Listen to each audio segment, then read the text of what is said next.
안녕하십니까. 안식일학교 교과방송의 김주성입니다. 안식일학교 교과 제5과 제목은 거룩한 사랑의 진노입니다. 1월 26일 일요일 교과 제목은 죄악으로 슬퍼하심입니다.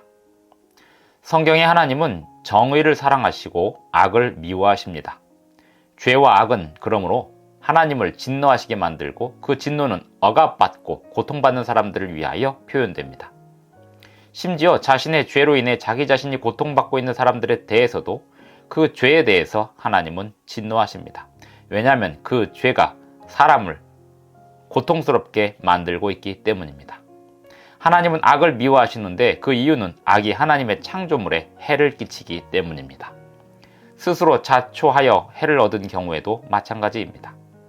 성경 이야기에서 하나님은 반복하여 분노하시는데 성경학자들이 하는 말로 악의 순환 때문이기도 합니다.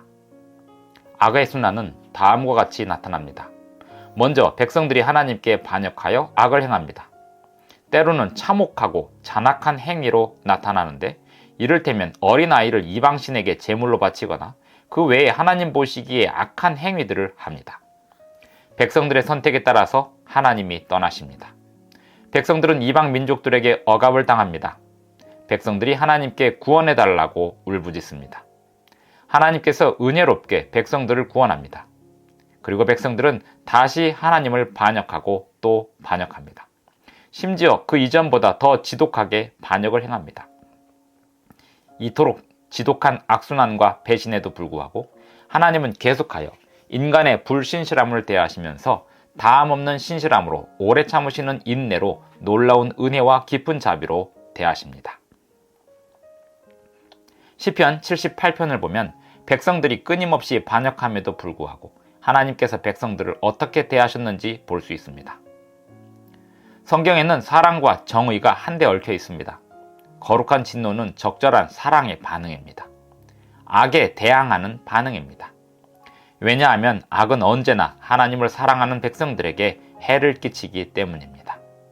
성경에는 하나님께서 임의로 화내시거나 불공정하게 진노하시는 예가 하나도 없습니다.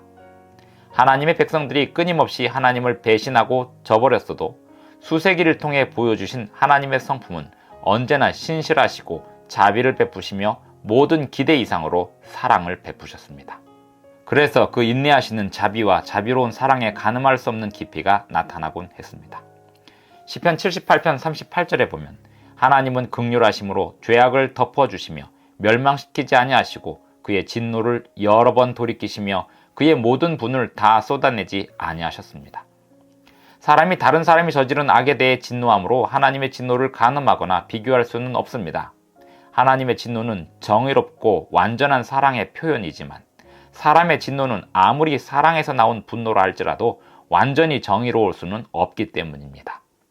하나님은 악으로 고통받으시는 사람들 때문에 진노하시고 슬퍼하시면서 사람을 죄에서 구원하시려고 하십니다. 교회 증언 3권 355쪽의 글을 보겠습니다. 이 감사할 줄 모르는 백성을 완전히 멸절시키지 않은 일에 하나님의 선하심과 자비가 나타났다. 그분은 스스로 미혹을 당하도록 허용한 회중에게 회개의 여지를 주셨다. 주님 곧 저들의 보이지 아니하시는 지도자께서 이 일에 그토록 큰 인내와 긍휼을 보여주셨다는 사실은 그들이 자신의 죄를 깨닫고 회개와 겸비로 그분께 돌아갈 때 그분께서 가장 흉악한 범죄자들까지도 기꺼이 용서하신다는 증거로서 분명히 기록되어 있다. 1월 27일 월요일 교과 제목은 노하기를 더디하시는 하나님입니다. 하나님이 악에 분노하시는 이유는 하나님은 사랑이시기 때문입니다. 하나님은 자비로우시고 은혜로우십니다. 성경에서 어떤 선지자는 하나님이 자비를 베푸신다는 이유로 따지기까지 했습니다. 성경에서 요나의 이야기를 보면서 니느웨를 용서하시는 하나님의 자비하심을 따지는 요나의 반응을 보겠습니다. 요나가 따지는 이유와 하나님의 반응에 대해서 살펴봅니다. 요나서 4장 1절로 4절입니다. 요나가 매우 싫어하고 성내며 여호와께 기도하여 이르되 여호와여 내가 고국에 있을 때에 이러하겠다고 말씀하지 아니하였나이까. 그러므로 내가 빨리 다시스로 도망하였사오니 주께서는 은혜로우시며 자비로우시며 노하기를 더디하시며 인애가 크시사 뜻을 돌이켜 재앙을 내리지 아니하시는 하나님이신 줄을 내가 알았음이니이다. 여호와여, 원하건대 이제 내 생명을 거두어 가소서. 사는 것보다 죽는 것이 내게 나음이니이다 하니, 여호와께서 이르시되 내가 성내는 것이 옳으냐 하시니라. 하나님의 자비하심에 대한 요나의 반응은 두 가지입니다. 첫째는 요나의 완악한 마음입니다. 그는 아시리아인들을 증오했는데 그 이유는 그들이 이스라엘에게 행한 일들 때문이었습니다. 요나는 하나님이 아시리아 사람들에게 자비를 베푸시는 것을 원하지 않았습니다. 요나의 마음도 공감되는 부분이 있습니다만, 그럼에도 불구하고 우리도 요나와 같은 태도라면 잘 생각해 보아야 합니다. 하나님의 은혜를 받는 사람이라면 측량할 수 없는 하나님의 은혜를 깨달아야 합니다. 그리고 다른 사람들에게도 그 은혜가 펼쳐져야 함을 인정해야 합니다. 둘째로 요나의 반응은 하나님의 자비하심과 인자하심이 그분의 성품의 핵심임을 알게 해줍니다. 요나는 하나님의 성품을 너무나 잘 알고 있었습니다. 요나 4장 2절을 보면 이렇게 말합니다. 주께서는 은혜로우시며 자비로우시며 노하기를 더디하시며 인애가 크시다고 합니다. 요나는 하나님이 니느웨에 대한 심판을 보류하시는 것을 알았습니다. 하나님은 모든 백성과 나라들에 대하여 공의롭고 자비롭게 대하십니다. 노하기를 더디하신다 또는 오래 참으신다는 의미의 히브리어 구문은 코가 길다는 의미가 있습니다. 히브리 관용구에서 진노는 비유적으로 코와 관계가 있습니다. 코의 길이는 비유적으로 어떤 사람이 화내기까지 얼마의 시간이 걸리는지와 관련이 있었습니다. 그러므로 하나님께 코가 길다는 비유는 하나님은 노하기를 더디하시는 분이라는 의미입니다. 인간은 화를 금방 내지만 하나님은 대단히 오래 참으시고 인내하십니다. 그리고 은혜를 충만히 베푸십니다. 그러나 죄를 정당화하시거나 불의에 눈 감으시지 않으십니다.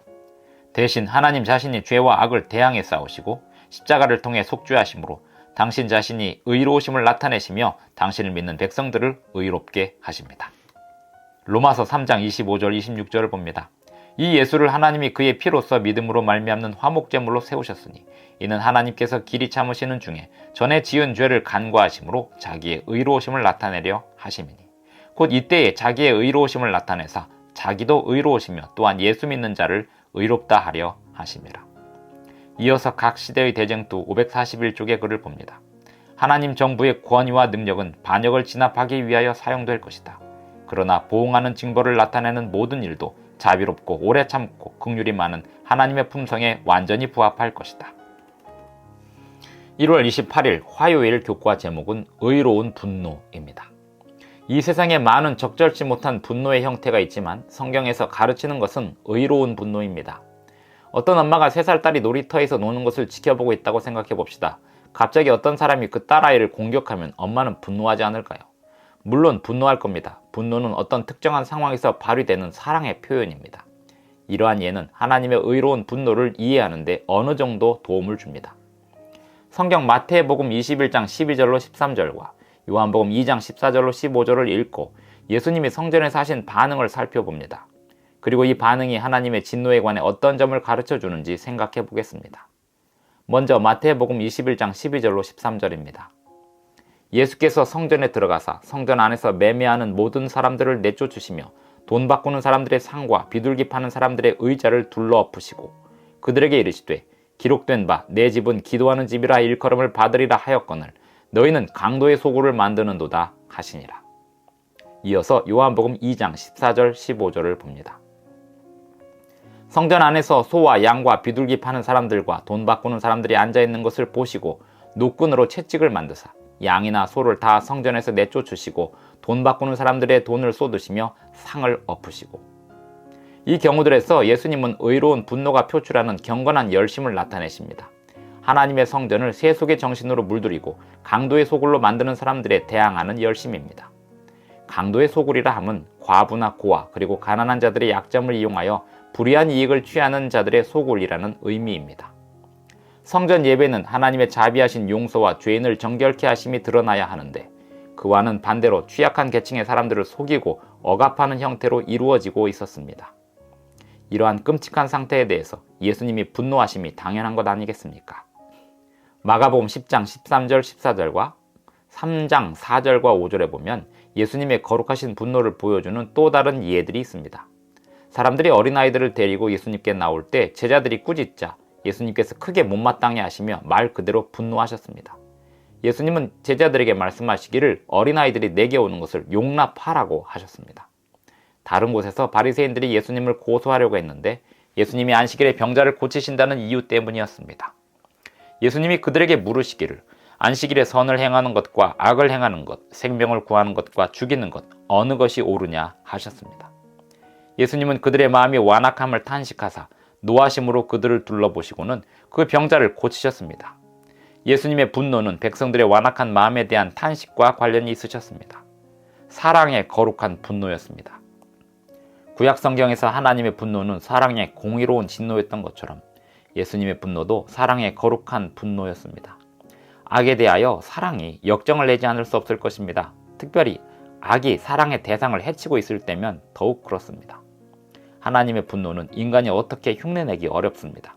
인간에게 거룩한 분노가 있기 마련이지만 하나님의 분노에 버금가는 인간의 의로운 분노는 판단하기 매우 어렵습니다. 그래서 성경에서는 분을 내어도 죄를 짓지 말라고 했습니다. 시대의 소망 310쪽의 글을 보겠습니다. 그리스도를 따르는 자들에게도 정당한 분노가 있는 것은 사실이다. 하나님께서 수치를 받으시고 당신의 사업이 누명을 쓰는 것, 무죄한 자가 억압당하는 것을 볼 때는 의분이 심령을 격동시킨다. 민감한 도덕심에서 나온 이런 분노는 죄가 아니다. 그러나 일상의 도전에 대해서 분노나 적개심을 품어도 무방하다고 생각하는 자들은 사탄에게 마음의 문을 열어주고 있다. 하늘과 조화되기를 원한다면 원한과 증오심이 심령에서 추방되어야 한다. 1월 29일 수요일 교과 제목은 고난은 하나님의 의도하신 것이 아니다 입니다. 성경에 보면 하나님은 반복해서 열정을 쏟으시는데 억압받는 자들과 고통받는 자들에 대하여 적절하고 의로운 분노를 나타내십니다. 그 분노의 대상은 억압을 행하는 자들과 고통을 가하는 자들입니다. 악이 없었다면 하나님은 분노하지 않으셨을 겁니다. 하나님의 분노는 오직 그분의 창조물에 해를 끼치는 대상을 향해 있습니다.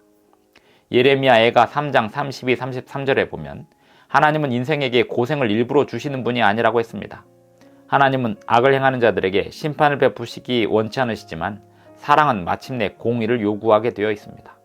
이러한 진리는 하나님께서 얼마나 오래 당신의 백성들을 용서하시고 그들이 회개할 기회를 계속해서 제공하시며 그분과 화해하도록 하시는지를 보면 잘 나타납니다. 반복해서 선지자들을 통해 하나님은 백성들을 초청하십니다. 하지만 백성들은 그 초청을 거절해 왔습니다. 성경 에스라 5장 12절과 예레미야 51장 24, 25절, 44절을 비교해 보면서 읽어보겠습니다. 심판에 대해서 어떤 교훈을 주는지, 특별히 바벨론을 통해 예루살렘을 어떻게 심판하시는지 보겠습니다. 먼저 에스라 5장 12절부터 보겠습니다. 우리 조상들이 하늘에 계신 하나님을 노엽게 하였으므로 하나님이 그들을 갈대아 사람 바벨론 왕 느부갓네살의 손에 넘기심에 그가 이 성전을 헐며 이 백성을 사로잡아 바벨론으로 옮겼더니. 이어서 예레미야 51장 24, 25, 44절입니다. 너희 눈앞에서 그들이 시온에서 모든 악을 행한 대로 내가 바벨론과 갈대아 모든 주민에게 갚으리라. 여호와의 말씀이니라. 여호와의 말씀이니라. 온 세계를 멸하는 멸망의 사나 보라 나는 네 원수라. 나의 손을 네 위에 펴서 너를 바위에서 굴리고 너로 불탄 산이 되게 할 것이니 내가 배를 바벨론에서 벌하고 그가 삼킨 것을 그의 입에서 끌어내리니 민족들이 다시는 그에게로 몰려가지 아니하겠고 바벨론 성벽은 무너졌도다. 에스라 5장을 보면 백성들이 지속적으로 회개하지 않으면서 하나님을 분노케 합니다. 하나님은 결국 백성들을 바벨론 왕 느부갓네살의 손에 끌려가도록 허락하십니다. 하지만 하나님이 그렇게 하신 것은 역대하 36장 16절의 표현에 보면 백성이 회복될 수 없는 지경에 이르게 되었을 때였습니다. 그리고 나중에는 바벨론을 심판하셨는데 이유는 그들이 유다에 가한 지나친 횡포 때문이었습니다. 성경이 설명하는 다른 여러 심판들에서도 백성들을 그들의 적들에게 넘기시는 것으로 설명되었는데 그 이유는 백성들이 하나님을 배신하고 그 주변 이방 나라들의 신들을 따라 섬겼기 때문입니다. 악을 향한 하나님의 분노는 마침내 끝나게 될 텐데 모든 악을 뿌리째 근절함으로 끝나게 될 것입니다. 그 분노는 모두를 위한 사랑에 기초하였고 온 우주의 선한 질서를 바라시는 데서 기인했으며 그 자체는 죄와 반역에 관한 모든 질문에 관계되어 있었던 것이기 때문입니다. 죄로 인한 고난은 하나님께서도 의도하지 않으신 바였지만 일어났습니다. 그리고 그 고난을 하나님이 직접 당하셨습니다. 하나님의 분노는 모든 고난을 마침내 죄를 소멸하며 끝내실 겁니다. 각 시대의 대쟁투 539쪽의 글을 봅니다. 그분께서 무한히 자비하심으로 죄인에게 심판을 집행하지 않으신다고 스스로 안심하는 자들은 갈보리의 십자가를 쳐다보아야 한다. 흠없는 하나님의 아들이 돌아가신 것은 죄의 삭시 사망이라는 것과 하나님의 율법을 범하는 것은 모두 합당한 벌을 받아야 한다는 것을 입증해 준다. 무죄하신 그리스도께서 인류를 위하여 죄인과 같이 되셨다. 그분께서는 죄의 형벌을 담당하시고 아버지 얼굴에서 외면당하셨다. 1월 30일 목요일 교과 제목은 긍휼을 보이심입니다. 하나님의 거룩한 진노는 비록 무섭지만 결코 부덕하거나 사랑이 없는 게 아닙니다. 오히려 신구약 성경에서 하나님은 진노를 악에 대항하여 표출하시는데 그분의 사랑 때문이었습니다. 거룩한 진노가 두려운 이유는 서서히 퍼지는 악의 특성에 반대되는 하나님의 경이로우심과 순전한 선의 특성 때문입니다. 이런 점에서 사랑이 하나님 품성의 본질이고 진노는 아닙니다. 악이나 불의가 없다면 진노도 없기 때문입니다. 마침내 온 우주에서 죄를 끝내시는 하나님의 최고의 사랑 행위는 효과적으로 모든 분노와 진노를 소멸시킬 겁니다. 그 이유는 모든 불의와 죄와 악이 다시는 존재하지 않게 될 것이기 때문입니다. 더욱이 더 없는 행복과 완전한 사랑의 관계 안에서의 정의가 영원히 지속될 것입니다. 하나님의 거룩하신 진노는 다시는 없을 것인데 그 이유는 다시는 필요치 않게 될 것이기 때문입니다. 얼마나 놀라운 소망인지 모릅니다. 어떤 사람들은 걱정하기를 하나님의 거룩하신 진노가 의도치 않게 인간의 복수를 정당화하는 데 쓰이지 않을까 합니다. 다음의 성경절들을 보면서 인간의 복수에 대하여 어떤 가르침을 담고 있는지 찾아보겠습니다. 먼저 신명기 32장 34절을 봅니다. 그들이 실족할 그때에 내가 보복하리라. 그들의 환난 날이 가까우니 그들에게 닥칠 그 일이 속히 오리로다. 잠언 20장 22절을 봅니다. 너는 악을 갚겠다 말하지 말고 여호와를 기다리라. 그가 너를 구원하시리라. 잠언 24장 29절을 봅니다. 너는 그가 내게 행함같이 나도 그에게 행하여 그가 행한 대로 그 사람에게 갚겠다 말하지 말지니라. 로마서 12장 17절로 21절을 봅니다. 아무에게도 악을 악으로 갚지 말고 모든 사람 앞에서 선한 일을 도모하라. 할 수 있거든 너희로서는 모든 사람과 더불어 화목하라. 내 사랑하는 자들아 너희가 친히 원수를 갚지 말고 하나님의 진노하심에 맡기라. 기록되었을 때 원수 갚는 것이 내게 있으니 내가 갚으리라고 주께서 말씀하시니라. 내 원수가 줄이거든 먹이고 목마르거든 마시게 하라. 그리함으로 내가 숯불을 그 머리에 쌓아 놓으리라. 악에게 지지 말고 선으로 악을 이기라. 히브리서 10장 30절을 봅니다. 원수 갚는 것이 내게 있으니 내가 갚으리라 하시고 또다시 주께서 그의 백성을 심판하리라 말씀하신 것을 우리가 아노니. 성경을 보면 하나님은 심판을 행하실 권리가 있습니다. 하나님이 심판을 행하실 때면 언제나 완전히 공의로우십니다. 구약과 신약 성경 모두에서 분명하게 하나님의 복수를 예고하고 있습니다. 바울이 로마서 12장 19절에서 말한 것을 보겠습니다. 내 사랑하는 자들아 너희가 친히 원수를 갚지 말고 하나님의 진노하심에 맡기라. 기록되었으되 원수 갚는 것이 내게 있으니 내가 갚으리라고 주께서 말씀하시니라. 이 말씀은 신명기 32장 35절 말씀에서 인용한 말씀이기도 합니다. 하나님께서 불의와 악에 대항하여 심판을 베푸시는 반면에 예수님은 모두가 예수님을 믿을 수 있도록 길을 만드셨습니다. 실제로 장래의 노하심에서 우리를 건지시는 분은 예수님이십니다. 이것이 하나님의 계획입니다. 데살로니가전서 5장 9절을 봅니다. 하나님이 우리를 세우심은 노하심에 이르게 하심이 아니요 오직 우리 주 예수 그리스도로 말미암아 구원을 받게 하심이라. 하나님의 진노는 분명히 있습니다만 예수님을 믿고 회개하는 자들은 하나님의 진노에 들어가지 않고 구원을 얻게 됩니다.